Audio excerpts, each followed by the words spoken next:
বালাকোটের থেকেও বড় surgical strike হবে পশ্চিমবঙ্গে। মাটির তলা থেকে দেশদ্রোহীদের খুঁজে বার করবে। যারা বোমা বানিয়ে লুক মারছে, অন্য দেশের সাথে হাত মেলাচ্ছে, তারা কেউই বাঁচবে না। সোমবার সকালে প্রাতঃভ্রমণে বেরিয়ে এমনই বিস্ফোরক বিবৃতি বিজেপি প্রার্থী দিলীপ ঘোষের।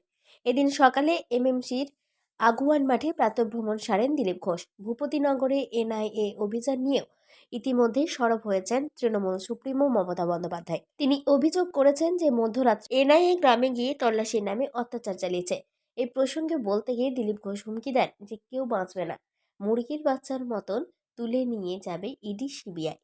মধ্যরাত্রে হোক আর শেষ রাত্রে হোক, যখন দরকার হবে চোরেদের বাড়িতে ইডি সিবিআই যাবে, এনআইএ যাবে। যারা রাষ্ট্রদ্রোহী, যারা দেশে বম বন্দুক নিয়ে কারখানা করছে, বম ফাটাচ্ছে, মানুষকে মারছে, বিদেশের সঙ্গে হাত মিলিয়েছে, তাদেরকে মাটির তলার থেকে বার করবে এই আমাদের কেন্দ্র সরকার। কেউ বাঁচবে না। যদি পুলওয়ামা হতে পারে, বালাকোট হতে পারে, তো এখানেও সেরকম তার চেয়েও বড় সার্জিক্যাল স্ট্রাইক হতে পারে। কারণ যাদেরকে উনি পুষেছেন, বানিয়েছেন, এইসব ডাকাতদেরকে বুঝিয়ে দিন, এক একটা বার করে করে তাদেরকে সাজা দেওয়া। কি এখানে তো ওরা তো এজেন্সি শুরু করেছিল কাটমানি, তোলাবাজির। আচ্ছা, সারা বছর পার্থবাবু যখন জেলে গেলেন, কোথায় এজেন্সি ছিল? কেষ্ট, মানিকবাবু, এরা হ্যাঁ রাত্রেবেলা ঘুমিয়ে ঘুমিয়ে এজেন্সির ভয় দেখছে। কারণ সবাই হচ্ছে আমার বাড়িতে আসবে, কারণ মাল এত রেখেছে বাড়িতে, লুকোবার জায়গা নেই। আর সব খবরে হাত দিলেই বান্ডিল বান্ডিল বেরোচ্ছে। আপনি দেখুন, কেউ বাঁচবে না।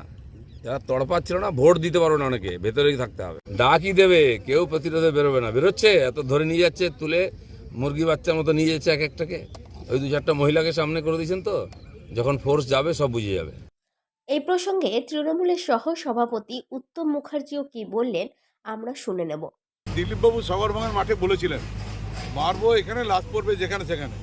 তারপরে কতজন পুলিশ মার খেয়েছিল, সেই পুলিশদের যারা কেস হয়েছিল তারা জানে। দিলীপবাবুকে বলুন ওগুলো বন্ধ করতে। উনি বরং উত্তরপ্রদেশে গিয়ে হলমলম করুন, কাজে লাগবে। বাংলার মাটিতে বাংলার একটা ঐতিহ্য আছে, সেই ঐতিহ্যকে সামনে রেখে চলুন, আপনি ভোট পেতে পারেন। শুনুন, উনি ভূত দেখার ওনার ভয় আছে, যেহেতু আপনার মেদিনীপুরের বাসিন্দা, তো ওনার মায়ের কথা শুনেছি যে ওনার মা বলেছেন যে দল ব্যবহারটা ঠিক করলো না, আমাদের এখানকার ছেড়ে দিয়ে অন্য জায়গায় ক্যান্ডিডেট করেছেন। তো সত্যিকারে তো ওনার বোঝা উচিত যে আমার কীরকম ধরনের কথা বলা উচিত, কোনটা বলা উচিত। তারপরে দিন ভোট প্রচারে বেরোন, কোনো অসুবিধা নেই।